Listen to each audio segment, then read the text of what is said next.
Hey, so I'm aware I'm dressed to kill right now. Wearing this Hollister sweatshirt from 2006 that is Jay's favorite thing that I wear. But I was actually just laying on the couch.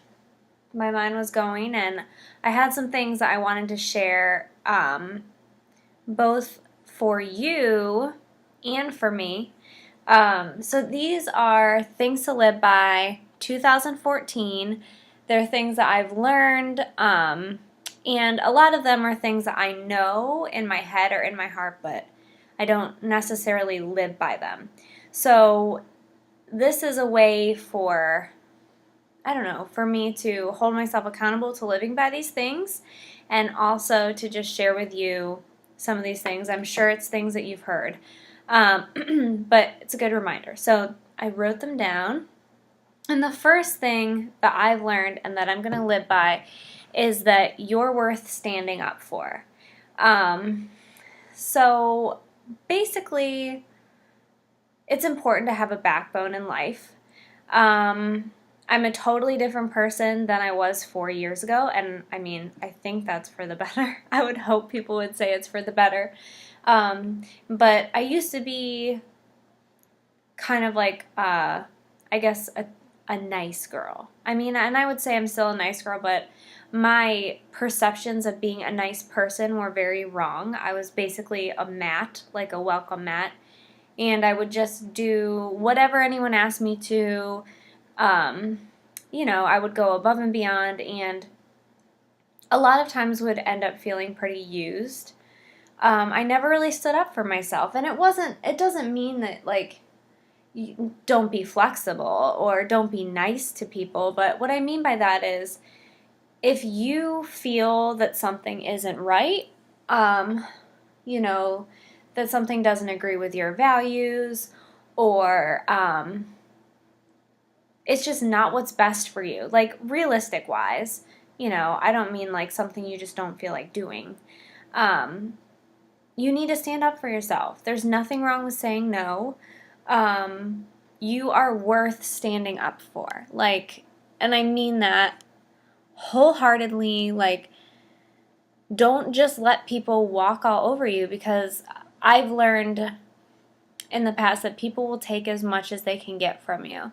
And until you say no, you're going to keep giving. And I think eventually that just kind of sucks the life right out of you. So, number one, you're worth standing up for. Number two, what did I put here? A few good friends is better than many acquaintances. This is another thing I've really learned in the past couple years. I was always one of those people that had a lot of friends everywhere, but like not really many people that were close to me or that I really let in. So, I just was very guarded, and I would say it's been a while, honestly. I just really held people at an arm's length, and Jay was like the first real risk that I took to let someone like fully in, and I've learned a lot from him. Like, I'm trying to think of the best way to word it. I guess when we met, I was just very raw, like, and kind of hardened to people, and I didn't even really realize how much that was the case. I kind of assumed that, I don't know, that was how everybody related to people, and then I learned that it's not.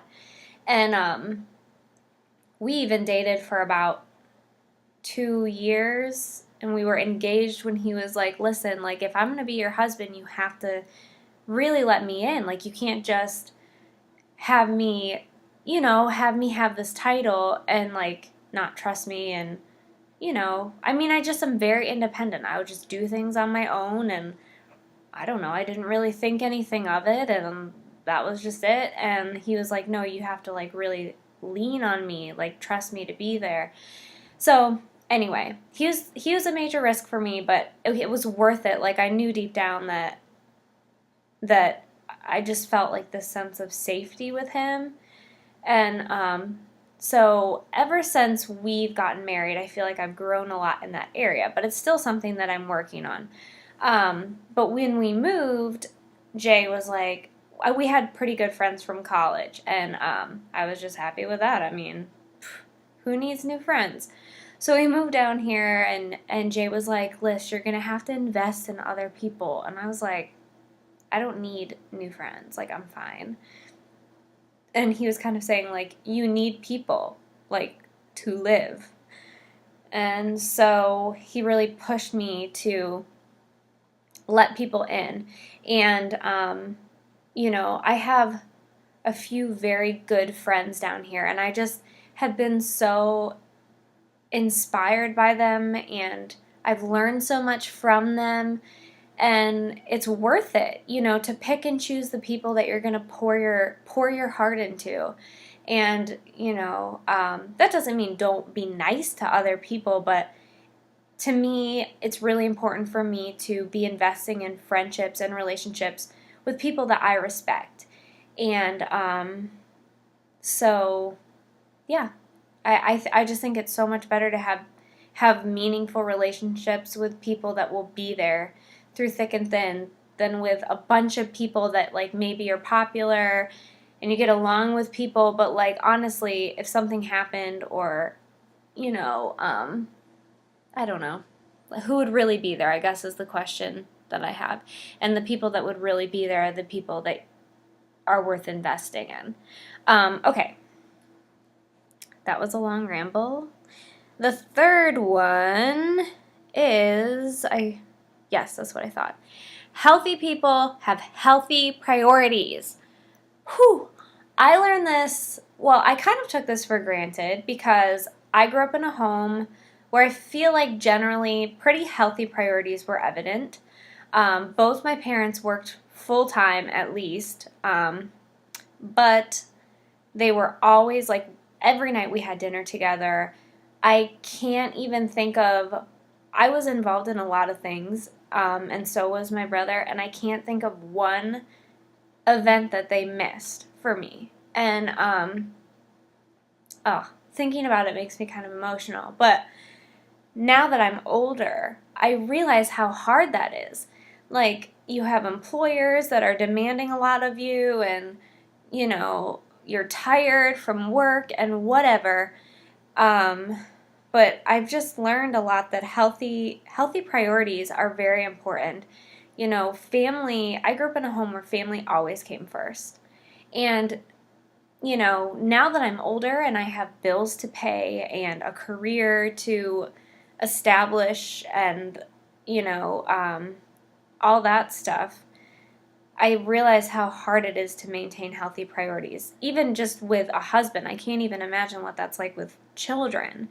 But, like, there are many days when it'd be easier for Jay and I to come home from work and just not talk because we're tired, or not have a date night, or not be at important functions. Like, it's just easier, generally. But it's always worth it in the end. Like, I think about the things that have been really difficult. Moving, we're about 10 to 11 hours from home. And it's hard. I mean, it stinks. Like, I feel like we're missing really big events. But the things that we have gone home for, I've never regretted. I've never gotten in the car and been like, gee, I really wish we hadn't have gone home for that. So I just think healthy priorities are really important. And putting God first every day is a lot harder than it sounds. Like, it is a choice to every day, like, surrender that day to the Lord and say, like, do with this day what you want. Like, it's yours. I struggle with that. I get up and I'm, like, ribbing and raring to go, and I get to the end of the day and I think, gee, I feel like today was meaningless because I didn't really surrender that day to the Lord. And so, I don't know. That's the third thing. And the fourth thing is that gratitude is everything. this is something especially I would say that I'm still struggling with and still learning. Um, I mean, it's no secret on my blog. It's been a tough couple months. Actually, if I'm being honest, it's been a hard year. I would say about this time last year, I started just feeling very down. And I really can't tell you like what that was triggered by or, anything. I think I was getting discouraged with school and, financially school is just a drain and blah, blah, blah. And flashback to today, and I put a lot of stock in postgraduate life.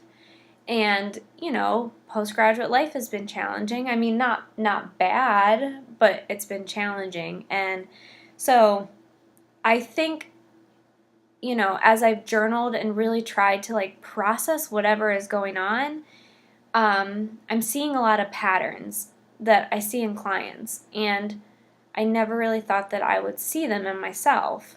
The main pattern being that I just have I've fallen into this very negative mindset. And once you're in that pit of negativity, it's really, really hard to pull yourself out of it.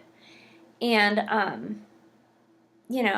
I don't, it's hard to explain, but I think if you've been through it and you've experienced it, you will know exactly what I'm talking about. There's just nothing that can really, like, get you out of that mindset. Like, it's just constant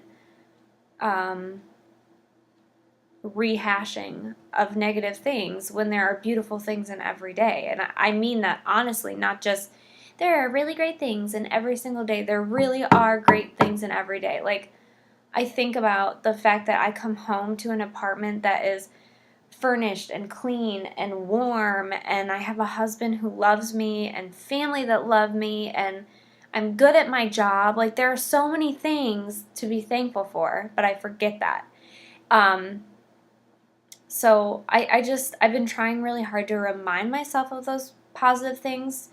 I feel like I used to be able to just think about them, but I don't know, what's changed. But I want to get back to that place. And so I've been journaling, like, things I'm grateful for. And then I've started reading this book. This is not sponsored. I just have enjoyed it a lot. And it's called 1,000 Gifts by Anne Voskamp. My friend Jenny actually had this on her bookshelf. I don't even think we talked about it. I just noticed it, and I read the back, and I was just like, that is something that I really need to be reading. And it's basically about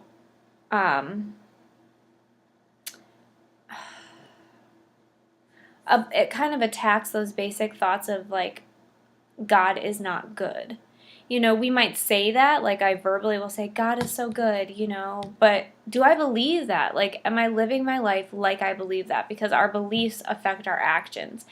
And I can't honestly say that I do with how I'm thinking and acting. So anyway, I'm only on chapter 3, but I have loved this book. Jay got it for me for Christmas, and I just plan on curling up with tea and reading it after this video. So those are the 4 things that I'm going to live by for 2014. If you have any thoughts, any questions, feel free to comment below. Yeah, talk to you guys later. Bye.